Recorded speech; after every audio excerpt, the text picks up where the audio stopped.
Donc, pour revenir donc, dans notre histoire, parce que justement, notre sujet du moment, la Bible est-elle falsifiée? Nous avançons lentement, mais très sûrement, nous avançons.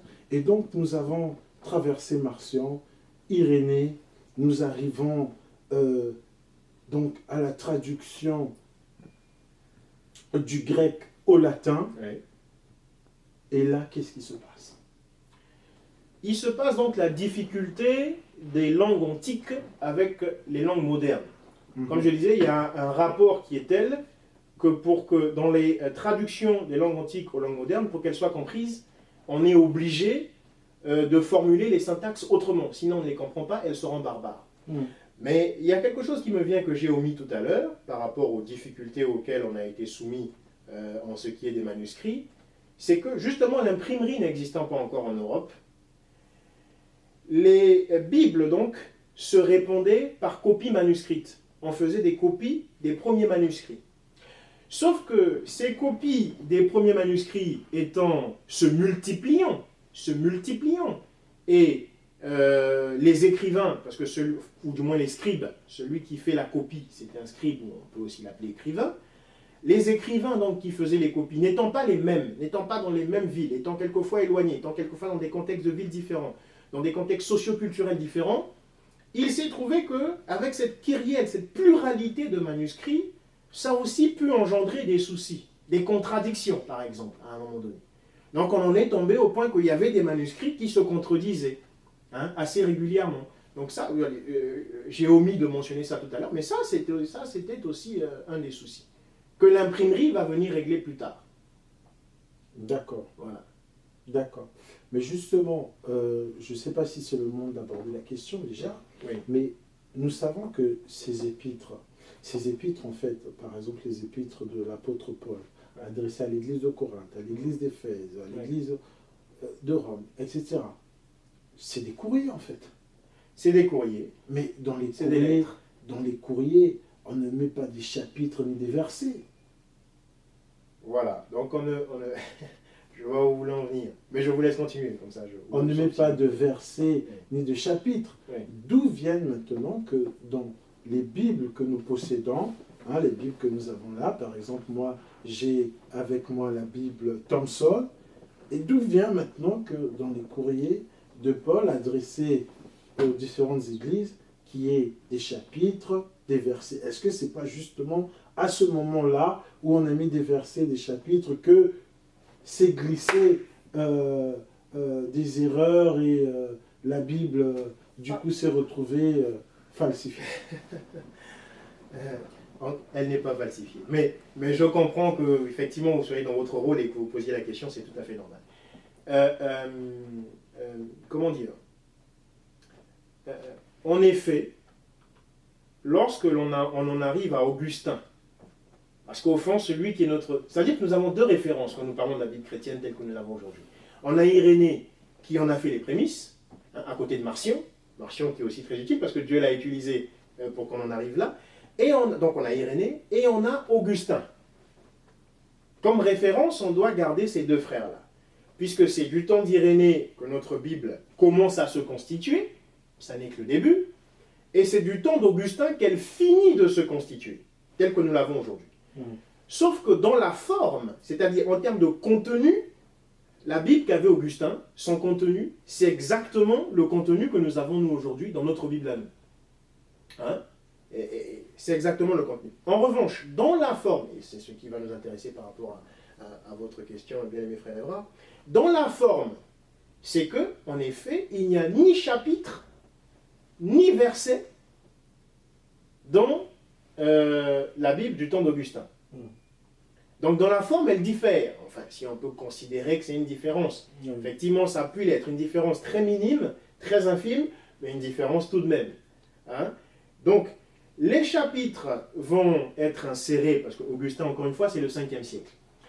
Les chapitres, il a fallu attendre le 13e siècle. On a même l'année précise, en tout cas selon l'histoire officielle de l'Église, l'histoire officielle de l'Église d'Europe.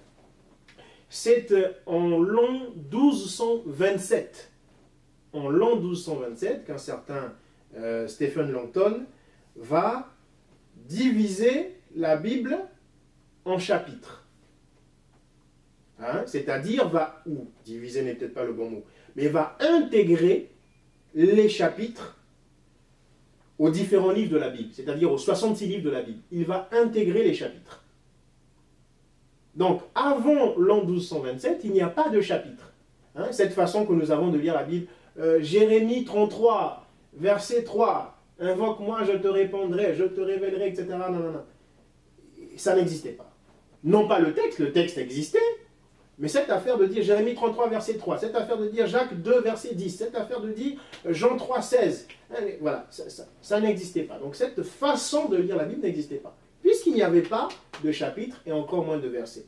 Alors Stephen Langton en 1227 va inclure les chapitres, mais vous allez voir c'est quoi la différence entre lire la Bible avec les chapitres et versets que de la lire sans chapitres et versets. Hein, c'est là que va notamment intervenir l'impact au niveau de la consistance de la chose.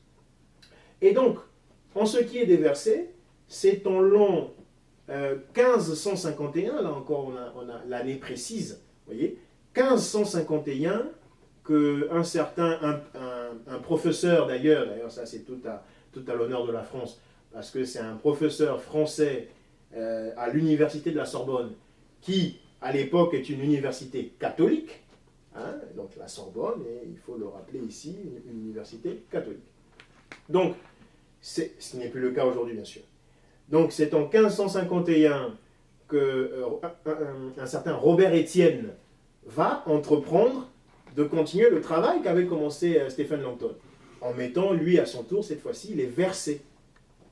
Donc, c'est comme ça qu'on a les chapitres en 1227 et les versets en 1551. Tantôt par Stephen Langton, tantôt par Robert Estienne. Mais Stephen Langton, Robert Estienne, leur souci en intégrant justement les chapitres pour Langton et les versets pour Robert Estienne, oui. Quel est leur souci? Pourquoi ils intègrent ces chapitres? Est-ce que c'est pour une meilleure compréhension, pour faciliter la lecture, la compréhension? Quel est leur souci? Quelle est leur motivation à ces deux-là? Il faut reconnaître que ça a un certain côté pratique. Ça a un certain côté pratique. Hein, de dire, bon, oui, nous allons étudier aujourd'hui Joël 2, 28. Ça a un certain côté pratique. Nous allons étudier aujourd'hui Malachie 4, 5 ou Daniel 9, versets 26 et 27. Ça a un certain côté pratique. Donc, c'est facile à mémoriser. Voilà, c'est facile à mémoriser. En termes d'exercice de mémoire, c'est facile à mémoriser. Alors, donc, frère Cédric, comme vous venez de le dire, nos fidèles téléspectateurs, nos fidèles internautes qui nous suivent de par le monde, ils suivent le cheminement. Alors, l'introduction des chapitres par Stephen Langton et des versets par Robert Estienne, qui était un enseignant à l'université de la Sorbonne, à ce moment-là, université catholique. Donc ça n'a pas forcément altéré ou dilué le sens du message. En aucun cas, ça n'a ni altéré ni dilué. En revanche, c'est de notre côté à nous, et c'est pour ça que je disais tantôt que si on n'y prend pas garde, ça pourrait diluer. Non pas par rapport à eux qui ont fait, mais par rapport à nous qui lisons. Hein, c'est pour ça qu'il y a un frère justement qui s'appelle Franck Aviola, qui a fait un livre qu'il appelle Le christianisme paganisé, où il en parle, où il dit d'où on doit faire attention, et moi j'abonde dans son sens, on doit faire attention à cette façon que nous avons, nous, de lire la Bible. Donc ce n'est pas la Bible en elle-même qui pourrait poser problème, mais c'est la lecture qu'on en a. Hein, cette espèce de presse-papier, j'ai extrait un verset, j'ai extrait 2 versets pour donner un enseignement. Non, on doit toujours garder à l'idée, bien sûr, on va extraire une partie qui correspondra à un verset, ou à 2 ou à 3 versets, ça n'a pas de problème. Mais, du moment, il n'y a pas de problème, du moment qu'on garde à l'idée que c'est un corpus. On garde à l'idée que c'est un tout, que c'est un ensemble, que c'est plusieurs livres. Que c'est plusieurs livres que nous appelons le livre. Hein, parce que vous savez, on ne l'a peut-être pas dit au départ, et je vais terminer sur ça, comme ça je vais vous laisser continuer, c'est que le mot Bible vient de Biblia. Hein, vient de Biblia, qui signifie finalement en français bibliothèque, c'est-à-dire un ensemble de livres. Non pas un livre, mais un ensemble de livres. Donc on doit garder ça à l'idée que c'est un corpus que c'est un ensemble de textes, et que quand j'extrais un verset, je dois faire attention à garder l'idée qu'il y a d'autres versets qui existent, qu'il me faut considérer, hein, qui sont liés à celui-là et qu'il me faut considérer, pour ne pas bâtir, excusez-moi, une doctrine qui soit, on va dire, étrangère à la pensée même des Écritures, dans leur globalité. Alors, frère Cédric, vous persistez et vous signez que la Bible n'a pas été falsifiée. Nous sommes donc passés du grec, de l'hébreu ou de l'araméen au grec par les 70 scribes. Nous sommes passés du grec au latin. Et aujourd'hui, les Bibles que nous avons, en tout cas la mienne, celle que j'ai en face de moi, n'est ni en latin, ni en grec, ni en hébreu, mais en français. Ouais. Et dans le monde, il y a des Bibles en anglais, en swahili, en espagnol, en portugais, en Congo, toutes ces langues qui existent de par le monde, il y a des Bibles. Mais est-ce que justement, l'infiltration de la falsification ne s'est pas produite à ce moment-là? Alors non, c'est ici d'ailleurs l'occasion, merci de me donner cette occasion-là, bien mes frères, il faut rappeler ici que, effectivement, la première traduction qui délaisse le latin pour des langues, on va dire, courantes, hein, et encore là, on est par rapport à l'Église d'Europe, parce que bon, malheureusement pour nous, l'histoire, enfin malheureusement ou heureusement, c'est selon, en tout cas l'histoire officielle de l'Église, ça c'est juste une parenthèse que je fais ici, donc l'histoire officielle de l'Église évoque plus l'Église d'Europe finalement, hein, bien qu'à ses débuts, elle évoque l'Église dite d'Orient, donc de Jérusalem, et puis de l'Asie du Sud-Est, donc la Turquie actuelle, etc. Mais pour très vite en arriver à l'Église d'Europe. Donc, je clôt cette parenthèse, et que disais-je? Voilà, quand on délaisse le latin en ce qui est de la traduction de la Bible, quand on délaisse le latin, la première fois où cet exercice-là se fait, de délaisser le latin pour le mettre dans une langue courante, donc langue européenne courante qui était soit l'anglais, soit le français, ici ça va être l'anglais, c'est un frère qui va s'appeler John Wycliffe. John Wycliffe, qui là encore on a l'année précise, hein, c'est 1381. En 1381, John Wycliffe va être effectivement le premier Européen à traduire la Bible, qui était donc en latin, depuis déjà plusieurs siècles, hein, donc depuis le temps d'Augustin et même avant Augustin, donc depuis 325 quasiment. Et vous voyez que c'est en 1381, donc effectivement il y a environ 10 siècles qui les séparent. C'est pour la première fois que la Bible va être traduite dans une langue autre que le latin, depuis le temps où elle était passée du grec au latin. Et d'ailleurs, notre frère John Wycliffe va le faire à ses dépens, parce que à cause de cette traduction qu'il va faire en anglais, il va être poursuivi par l'Église romaniste, il va être pourchassé, il va être condamné à mort, c'était interdit. Il fallait laisser la Bible en latin et point barre. D'où les messes d'ailleurs étaient dites en latin, tout se faisait en latin. Alors, le peuple, pour ne pas employer ce terme péjoratif, dire bas peuple, je dirais le peuple tout simplement, le peuple n'y comprenait rien, n'y comprenait pas grand-chose, mais c'était ainsi, il fallait que les choses soient dites en latin. Donc, Wycliffe arrive, il trouve que c'est pas normal, il se dit, je veux que mes concitoyens comprennent ce qu'on leur dit, comprennent le message que Dieu veut leur donner, puisqu'on considère que le message de Dieu est consigné dans la Bible. Alors, il est quand même dommage qu'on nous dise un message de Dieu et qu'on ne comprend pas. Bref, donc c'est John Wycliffe. Et puis, après l'épisode Wycliffe, on va avoir, je me suis noté ici quelques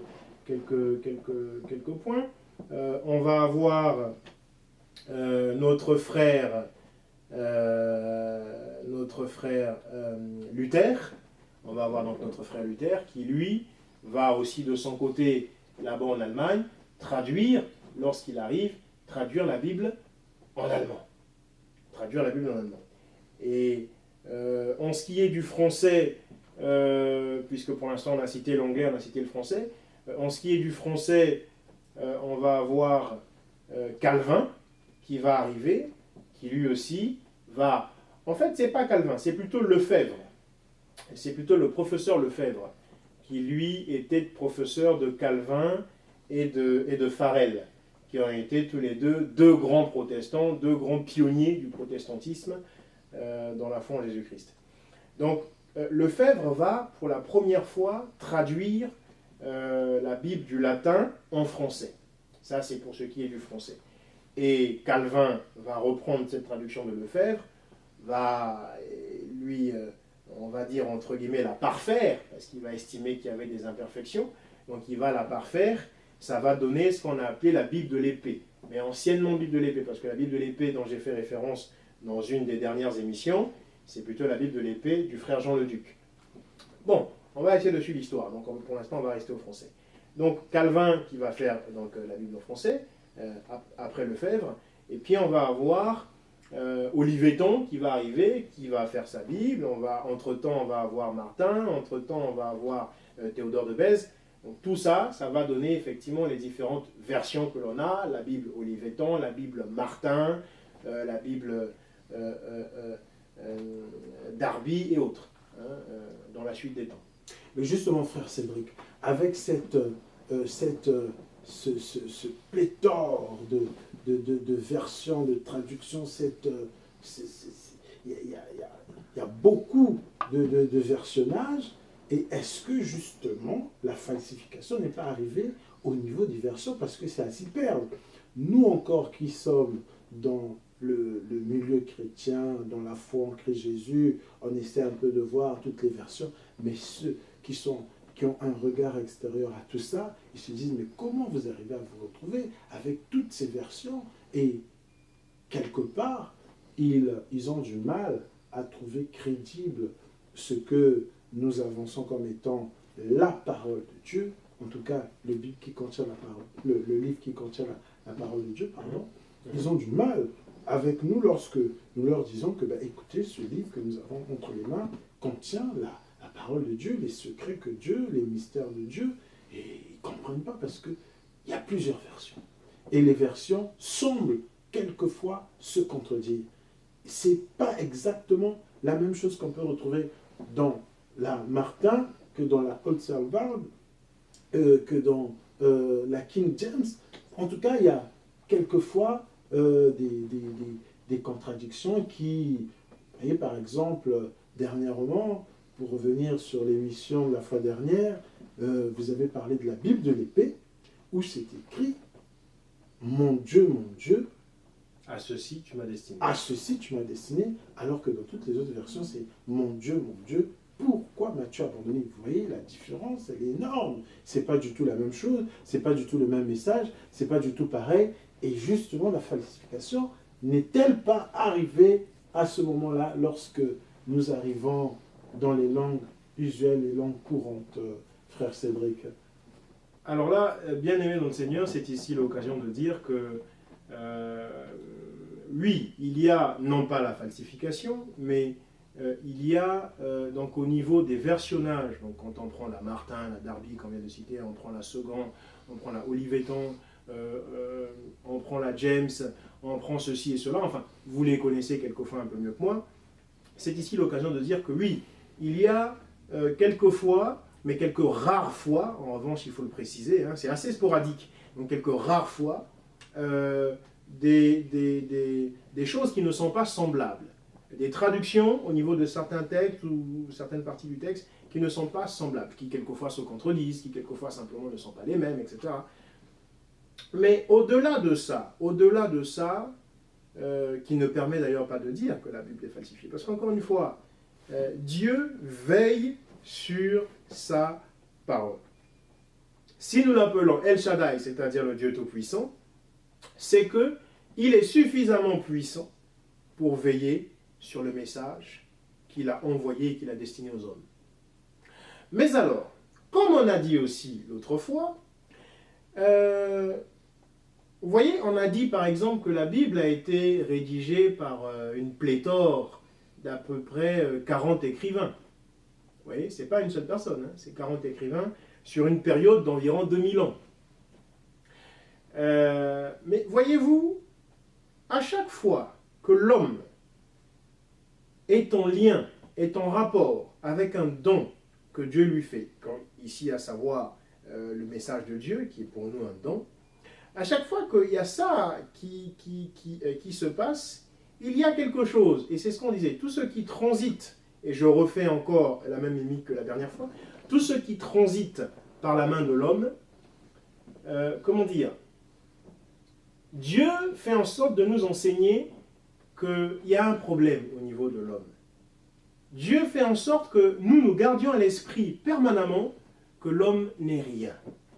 Hein, contrairement à toute cette mégalomanie qu'on peut observer, que ce soit dans l'arminianisme, sur lequel on ne va pas venir maintenant, mais plaise à Dieu sur une autre émission, que ce soit dans le fait de ces putschs auxquels on voit aujourd'hui les gens qui font des putschs à Dieu, pasteurs qui se prennent maintenant pour Dieu, qui deviennent pasteurs Dieu, bref, c'est vraiment cette mégalomanie, cet égocentrisme que prône le nouvel âge aujourd'hui, donc le New Age. Contrairement à ça, l'homme n'est rien.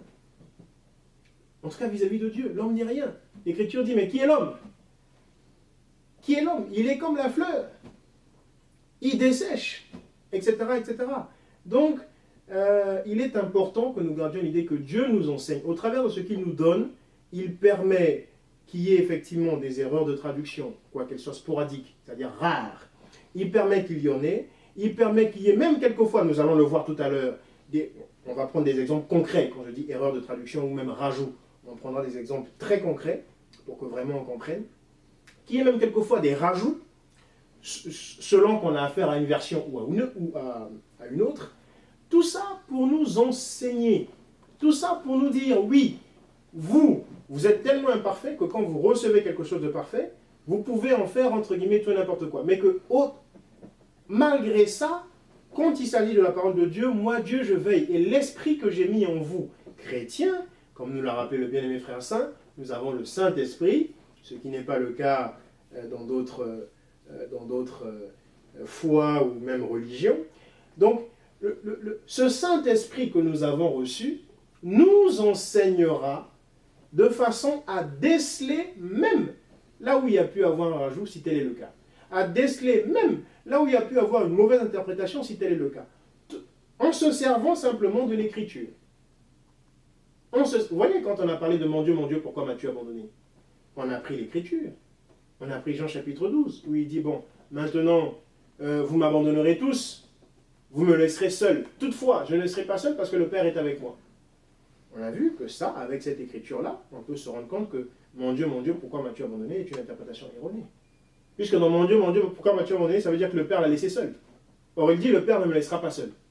Voyez-vous? Donc, c'est toujours avec l'écriture, la Bible s'interprète par la Bible, l'écriture s'interprète par l'écriture est son propre interprète, l'écriture est son propre enseignant, toujours avec l'écriture, que le Saint-Esprit nous emmènera à comprendre que, tu vois, quand tu comprends ce texte-là, tu t'aperçois que telle partie de tel texte n'est pas scripturaire, n'est pas correcte, n'est pas en phase avec la pensée de Dieu au niveau de la Bible, etc. Donc, il n'y a aucun danger à avoir. Au contraire, ces choses-là, moi, personnellement, je bénis Dieu pour ces erreurs de traduction-là. Contrairement à ce qu'on peut penser, je bénis Dieu parce que ça m'aide à rester humble. Ça m'aide à me dire, ben Cédric, tu vois, tu n'es rien, Cédric. Tu n'es rien. L'homme n'est rien, Dieu seul est, l'homme n'est pas. Justement, par rapport à donc, ces versionnages, pour être concret,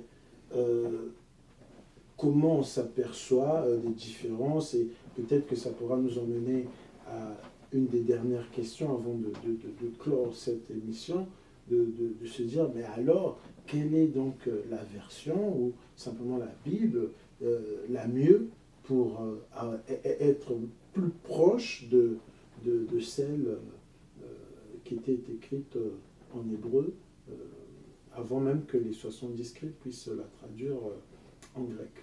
Il n'y en a pas. Il n'y a pas une Bible, en tout cas que moi, du moins une version, j'entends quand je dis une Bible, il n'y a pas une version qui est la primauté. Regardez, on va prendre des cas concrets. Prenons Matthieu chapitre 24, au verset 36, par exemple. Donc nous sommes dans Matthieu chapitre 24, au verset 36. Au verset 36, nous lisons. Oui. Pour ce qui est du jour et de l'heure, personne ne les connaît, ni les anges des cieux, ni le Fils, mais le Père seul. Voyez-vous?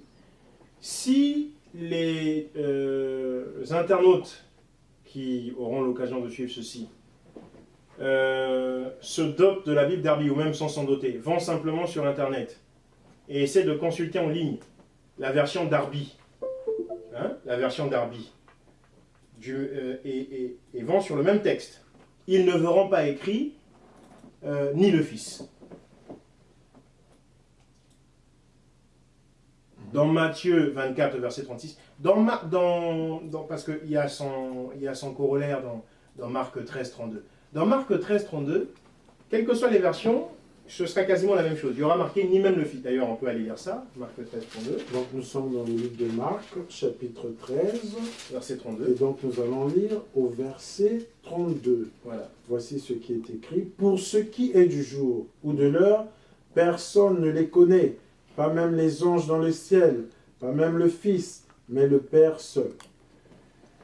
Des versions que j'ai pu réunir pour l'instant, alors je n'ai peut-être pas réuni toutes les versions qui existent non plus, mais de la plupart d'entre elles, Darby, Martin, Osterwald, James ou que sais-je encore, donc Second, Summer et compagnie. Dans Marc 13, 32, de ce que j'ai pu constater, c'était quasiment toujours la même chose. Donc il y avait marqué ni même le Fils. En revanche, quand on prend Matthieu 24 au verset 36, qui est en fait le même texte, mais raconté par Matthieu cette fois-ci, dans la seconde, il y a marqué ce que vous venez de lire, ni même le Fils. Mais dans la Darby, dans la James, dans la Martin et dans la Osterwald, il n'y a pas marqué ni même le Fils. Il n'y a pas marqué ni même le Fils. À l'inverse, quand on va prendre 1 Jean 5, du verset 7 au verset 8, d'ailleurs là, je demande aux internautes qui ont pu suivre donc le volet « Mon Dieu, pourquoi m'as-tu abandonné ?» de m'excuser, parce que j'avais parlé de 1 Jean 3, 7 quand j'ai évoqué cette référence. Mais en fait, non, c'est pas 1 Jean 3, 7, je m'étais trompé, c'est 1 Jean 5, du verset 7 au verset 8. Donc on va essayer de lire ça. 1 Jean 5, au verset 7, du verset 7 au verset 8. Oui. Car il y en a 3 qui rendent témoignage dans le ciel, le Père, la parole et l'Esprit Saint, et ces 3 sont un. Il y a 3 qui rendent témoignage sur la terre, l'Esprit, l'eau et le son, et les 3 sont d'accord. Vous voyez, là, sur cette référence-là, dans la seconde, donc dans la Bible, lui second, il n'y a pas marqué il y en a 3 dans le ciel et 3 sur la terre. Dans la Bible Louis II, qui est la Bible la plus répandue, il y a marqué il y en a 3 qui rendent témoignage, l'esprit, l'eau et le son. Par contre, il n'y a pas rajouté ah oui, au fait, dans le ciel, il y en a aussi 3, le Père, la parole et l'esprit. Non. Pourtant, dans la Martin, qui par rapport à Matthieu 24, 36 était exemplaire, dans la Martin, cette fois-ci, la Martin ne va pas être exemplaire. La Martin va dire il y en a 3 dans le ciel et 3 sur la terre. Donc dans un cas, la Martin était exemplaire, notamment le cas de Matthieu 24, 36. Dans un autre cas, la Martin, il y a une équivoque. Alors, si par rapport à Matthieu 24, 36, je conseille à un frère la Bible Martin, il lui dit la Bible Martin est mieux. Et quand il arrivera sur 1 Jean 5, 7, il va se dire tiens, mais sur 1 Jean 5, 7, la Martin n'est pas mieux. C'est cette répétition-là, cette récurrence-là, qu'on a avec quasiment toutes les versions. Sur tel verset, sur telle chose, celle-ci va être mieux. Sur tel autre verset, celle-là va être mieux. Sur tel autre verset là-bas, celle là-bas va être mieux. Ce qui fait, pour répondre à votre question, qu'au fond, il n'y a pas de version qui ait la primauté. Il n'y a pas de version qui soit meilleure que d'autres. C'est pourquoi il y a des frères aujourd'hui, que j'ai déjà cités précédemment d'ailleurs, qu'il n'est pas nécessaire que je cite à nouveau, en tout cas nommément, qui disent « Ah, moi, ma version à moi que j'ai faite, que j'ai éditée, c'est la meilleure. Donc, virez toutes les Bibles que vous avez chez vous et gardez la mienne. » Et d'autres encore qui arrivent, qui disent carrément, qui se disent chrétiens, et qui disent carrément « Ah, il faut brûler toutes les Bibles, brûlez-les toutes. Il n'y a aucune version, etc., qui soit fidèle ou à laquelle on puisse faire confiance. Brûlez-les toutes. » Il y en a d'autres qui disent « Non, c'est la mienne, gardez la mienne. » Ou encore « Non, gardez celle que je préfère, etc. » Non. Il n'y en a absolument aucune qui soit meilleure que d'autres. Et d'ailleurs, je vais terminer là-dessus par rapport à cette histoire de version. Vous voyez, on se dit, mais est-ce que c'est fidèle par rapport à ce qu'avaient les authentiques originaux, etc. les Juifs du temps de Jésus avaient les manuscrits authentiques en hébreu. N'est-ce pas? Ils avaient les manuscrits authentiques. Ils avaient les mêmes manuscrits qu'avaient les Esdras, les Néhémie, Moïse et autres. Ils avaient ces manuscrits-là. Est-ce que pour autant, ça les a aidés quant à avoir la révélation du Messie? De qui est le Messie?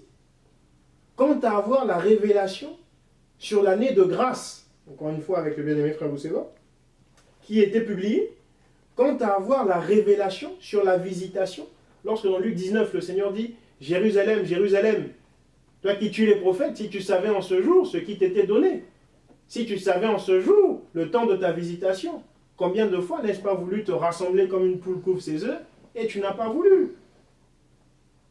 Ils avaient les authentiques, les plus fidèles qui soient. Oui, il n'y a aucun débat. Mais pourtant, ça ne les a pas aidés. Pour dire qu'aujourd'hui,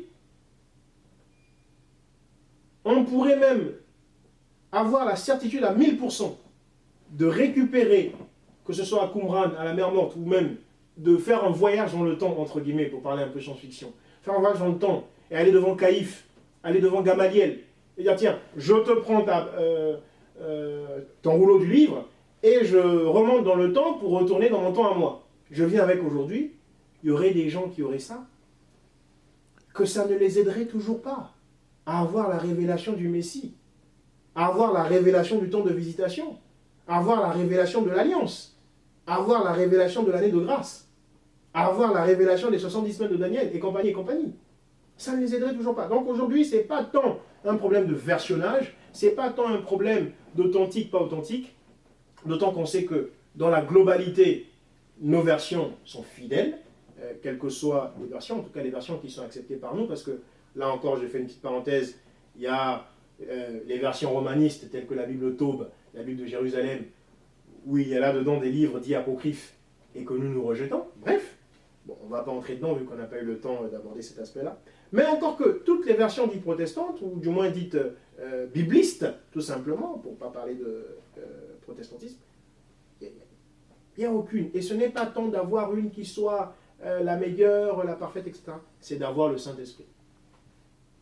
C'est d'avoir le Saint-Esprit. C'est pourquoi le bien-aimé frère Saint a insisté. Il dit, si vous êtes dans des religions, etc., et que vous n'avez pas le Saint-Esprit, bah, on ne peut rien pour vous. C'est d'avoir le Saint-Esprit. C'est lui notre véritable Bible aujourd'hui. C'est lui qui nous enseigne. Parce qu'il a été dit, après avoir parlé à nos pères, je suis dans Hébreux chapitre 1, après avoir parlé à nos pères, c'est-à-dire les Moïse, les Abraham et compagnie, par les prophètes, il nous a parlé à nous dans ces derniers temps par le Fils. Donc la Bible la plus authentique que nous avons n'est pas le format papier.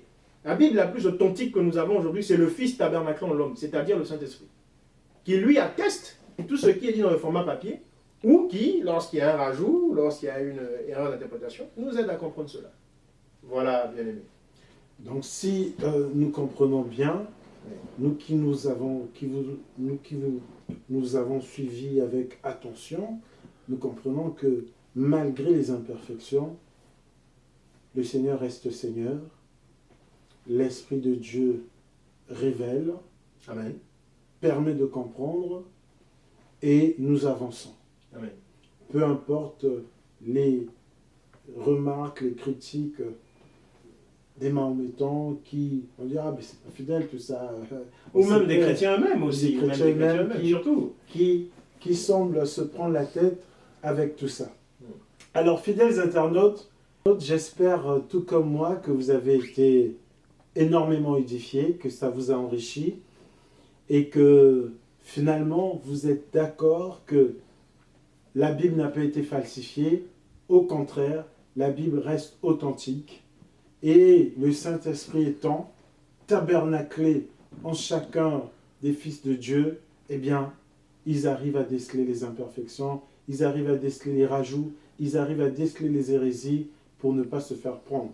Donc, ce n'est pas tant que ça une histoire de versionnage, mais c'est question d'être rempli du Saint-Esprit, tel que l'a dit le bien-aimé, le docteur Saint, au cours de l'intervention. Alors, fidèles internautes, nous sommes dans la joie, en tout cas, d'avoir partagé ce moment avec vous. Et je vous remercie vivement de votre fidélité, vous qui nous suivez de partout dans le monde. Vous êtes de plus en plus nombreux à nous suivre. Vous êtes effectivement, vous êtes à demander encore plus. Et nous travaillons justement pour répondre à ce besoin qui ressort de vous. Nous sommes là justement pour traiter toutes ces questions qui, quelquefois, restent sans réponse. Alors, juste un mot de la fin, frère Cédric, qu'est-ce que vous pouvez dire par rapport aux bien-aimés? Comment les encourager justement par rapport à ceux qui ont été déçus par les versions, ceux qui ont pu se décourager ou qui ont pu se laisser abattre par des propos malveillants de certaines personnes? Alors, frère Cédric, un mot de la fin pour tous ces fidèles internautes qui nous suivent de partout le monde, pour les encourager. Soyez bénis, bien-aimés, soyez bénis richement, et merci pour ceux d'entre vous qui ont pu nous accorder ce temps, en tout cas qui ont pu accorder de leur temps pour nous suivre. Je sais que les émissions sont quelquefois longues, elles sont quelquefois d'1h30 partagées en deux parties, donc partie 1, partie 2, et ça n'est pas facile. Outre mesure, par rapport à ce que nous avons abordé, le but était véritablement de vous équiper, de faire en sorte que vous soyez outillés, de faire en sorte que vous soyez inébranlables, que ce soit par rapport à vous-même, que ce soit par rapport à toute forme d'opposition extérieure à la foi chrétienne. Et vous pouvez être sans crainte, vous pouvez être rassurés. La Bible, tant que vous avez en vous le Saint-Esprit de Dieu, qui est le Réma, qui vous apporte le Réma, qui vous apporte la révélation, n'ayez crainte, n'ayez crainte. Aucune version ne peut vous ébranler ni quoi que ce soit, parce que ce Saint-Esprit, encore une fois, et je me redis, je me répète, vous emmènera à déceler toutes choses et vous enseignera toutes choses. Parce que le bien-aimé frère Jacques nous l'a dit, nous l'a rappelé, et Dieu est fidèle sur sa parole pour le dire, d'autant que toute écriture est inspirée de Dieu pour enseigner, convaincre, corriger, instruire, de Timothée 3,16. Donc voilà, il a dit, le Saint-Esprit, l'onction que vous avez reçue, vous enseignera toutes choses. Et le Seigneur a dit dans Jean, je crois que c'est le chapitre 14, il dit, je vous enverrai le consolateur, le paraclète, je vous enverrai l'Esprit Saint, qui lui vous enseignera, qui lui vous accompagnera, et même des choses que je ne vous ai pas dites, lui vous les dira, lui vous les révélera à mon sujet, nous dit le Seigneur Jésus. Voilà, donc shalom, shalom, portez-vous bien dans vos maisons, portez-vous bien dans vos familles, et continuez de prier pour nous, en tout cas pour ceux qui ont cela à cœur, et nous prierons nous continuerons nous aussi de prier pour vous. Merci. Voilà, fidèles internautes, fidèles téléspectateurs, c'est sur ces belles paroles que nous allons mettre un terme à cette émission qui, j'espère, vous a énormément béni. Je suis, voilà, donc dans la joie d'avoir partagé ce moment avec vous et je suis très impatient de vous retrouver dans un prochain numéro. Sur ce, que Dieu vous bénisse et bien le bonjour chez vous. À très bientôt. Au revoir.